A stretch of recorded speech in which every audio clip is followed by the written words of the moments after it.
Hi students. So இன்னைக்கு வந்து பார்த்தீங்கன்னா 12th கெமிஸ்ட்ரி எக்ஸாம் வந்து நடந்து முடிஞ்சிருச்சு. அதுக்கு முன்னாடி உங்களுக்கு 12th official chemistry answer key வந்து வேணும், அஃபீஷியலாக வந்து எல்லா ஆன்சர் கீ வந்து வேணும் அப்படின்னு நினச்சிங்கன்னா மறக்காமல் என்னோட டெலிகிராம் குரூப்லேயும் வாட்ஸ்அப் குரூப்லேயும் வந்து ஜாயின் பண்ணிக்கோங்க.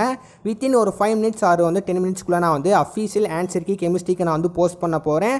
அதனால இன்னும் கூடயும் வந்து ஜாயின் பண்ணாமல் வீடியோ பார்க்குறீங்க அப்படின்னு நினச்சிங்கன்னா மறக்காமல் டெலிகிராம் குரூப்லேயும் வாட்ஸ்அப் குரூப்லேயும் வந்து இப்போயே ஜாயின் பண்ணிக்கோங்க. நிறைய பேர் வந்து பண்ணாமல் இருப்பீங்கன்னு சொல்லிட்டு நினைக்கிறேன். ஸோ அதனால் வந்து முடிஞ்ச வரைக்கும் வந்து ஜாயின் பண்ணிக்கோங்க. நீங்கள் வந்து ஜாயின் பண்ணோனையும் நான் கூடி சீக்கிரம் வந்து அஃபீஷியல் ஆன்சர் கீ நான் வந்து போஸ்ட் பண்ணிடுவேன். அது மட்டும் இல்லாமல் நம்ம சேனல் வந்து ஃபஸ்ட் டைம் வந்து பார்க்குறீங்கன்னா மறக்காமல் வந்து லைக் பட்டனும் சப்ஸ்கிரைப் பட்டனும் வந்து ப்ரெஸ் பண்ணி வீடியோ வந்து பாருங்கள். நிறைய ஸ்டூடெண்ட்ஸ் வந்து சப்ஸ்கிரைப் பண்ணாமல் வீடியோ பார்க்குறீங்க. ஸோ முடிஞ்சளவு வந்து எனக்கு சப்போர்ட் பண்ணி கொஞ்சம் வந்து சப்ஸ்கிரைபர் வந்து கெயின் பண்ணி கொடுங்க. அதனால வீடியோ பார்க்குறவங்க மறக்காமல் வந்து சப்ஸ்கிரைப் பண்ணி பாருங்கள் அண்ட் லைக் பட்டனும் வந்து ப்ரெஸ் பண்ணிக்கோங்க. ஓகே, 12th கெமிஸ்ட்ரி எக்ஸாம் எப்படி இருந்துச்சு? கஷ்டமாக இருந்துச்சா, இல்லை ஈஸியாக இருந்துச்சா, இல்லை மீடியமாக இருந்துச்சா சொல்லிட்டு கமெண்ட்டில் மென்ஷன் பண்ணுங்கள். முக்கியமாக நான் சொன்ன மாதிரி ஒன்னோட ஆன்சர் கீ அண்ட் எல்லாமே நான் வந்து டெலிகிராம் குரூப்பில் வந்து போஸ்ட் பண்ணிடுவேன்.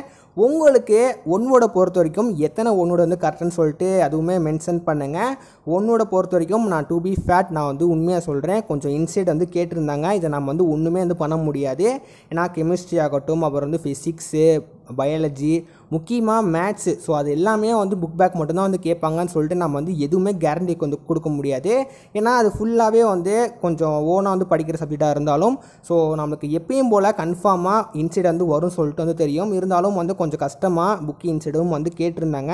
இதை நம்ம வந்து ஒன்றும் வந்து பண்ண முடியாது. ஸோ எனிவே நீங்கள் வந்து எவ்வளோ ஒன்னோட மார்க் வந்து கரெக்டாக எழுதிருக்கீங்கன்னு சொல்லிட்டு அதுவுமே வந்து மென்ஷன் பண்ணுங்கள். ஒன்னோட பொறுத்த வரைக்கும் கொஞ்சம் வந்து கஷ்டமாக தான் கேட்ட மாதிரி வந்து இருக்குது. அப்புறம் வந்து நம்ம வந்து கொஸ்டின் ஆன்சர் டிஎர்சியை நம்ம வந்து பார்க்கும்போது கம்பல்சரியில் வந்து கொஸ்டின்ஸ் எல்லாமே வந்து கொஞ்சம் ட்விஸ்ட் அடித்த மாதிரி தான் வந்து இருக்குது. ஏன்னா கம்பல்சரியை பொறுத்த வரைக்கும் கண்டிப்பாக நம்ம வந்து புக் பேக்கில் இருந்து தான் கேட்பாங்கன்னு சொல்லிட்டு நம்ம வந்து சொல்ல முடியாது. கெமிஸ்ட்ரி ஆகட்டும், ஃபிசிக்ஸ் ஆகட்டும், மேத்ஸ் ஆகட்டும், அதெல்லாம் கொஞ்சம் கஷ்டமாக கேட்குற கொஸ்டின்ஸ் தான். அதனால கெமிஸ்ட்ரியில் மார்க் போயிடும் சொல்லிட்டு நீங்கள் வந்து வருத்தப்படாதீங்க. ஃபிசிக்ஸ் நம்மளுக்கு வந்து இன்னும் ஒரு 3 days தான் வந்து இருக்குது. ஸோ அதனால் மறக்காமல் அந்த டைம் வந்து கரெக்டாக ப்ராப்பராக வந்து யூஸ் பண்ணிக்கோங்க. ஃபிசிக்ஸும் வந்து கொஸ்டின் வந்து கஷ்டமாக தான் இருக்கும் அப்படின்னு சொல்லிட்டு வந்து சொல்கிறாங்க. அது வந்து எந்த அளவு உண்மைன்னு சொல்லிட்டு எனக்கு தெரியலை. அதனால நம்ம ஆல்ரெடி ப்ரிப்பராக இருந்தால் எதுக்கு நம்ம வந்து பயப்படுறது? ஸோ அதனால் இன்னிலேருந்தே நீங்கள் வந்து ப்ரிப்பேர் பண்ண ஸ்டார்ட் பண்ணுங்கள். இப்போ நீங்கள் வந்து ப்ரிப்பேர் பண்ணால் மட்டும்தான் நம்மளால் வந்து நல்ல மார்க் வந்து எடுக்க முடியும். நான் அட்வைஸ் பண்ணுறேன்னு சொல்லிட்டு நீங்கள் வந்து நினைக்க வேண்டாம். டு பி ஃபேட் நடக்கிற விஷயத்தை பார்த்து தான் நான் வந்து சொல்கிறது. கொஸ்டின் பேப்பர்லாம் வந்து வர்றது பார்த்தா அப்படி தான் வந்து இருக்குது. எனக்கு தெரிஞ்சு மேத்ஸும் ஃபிசிக்ஸும் கொஞ்சம் கஷ்டமாக கேட்க வாய்ப்புகள் உள்ளது. அதனால நான் சொன்ன மாதிரி கொஞ்சம் சீரியஸாக வந்து எடுக்கிறது வந்து நல்லது. கூடிய சீக்கிரம் வந்து ஃபிசிக்ஸ்க்கு நான் வந்து இம்பார்ட்டன்ட் கொஸ்டின்ஸ் நான் வந்து போட போகிறேன். அதனால இன்னும் கூடியும் வந்து சப்ஸ்கிரைப் பண்ணாமல் வீடியோ பார்க்குறீங்க அப்படின்னு நினச்சிங்கன்னா மறக்காமல் வந்து சப்ஸ்கிரைப் பண்ணி வீடியோ பாருங்கள். கூடிய சீக்கிரம் வந்து இம்பார்ட்டன்ட் கொஸ்டின்ஸ் நான் எல்லா சப்ஜெக்ட்டுக்கும் வந்து போஸ்ட் பண்ண போகிறேன்.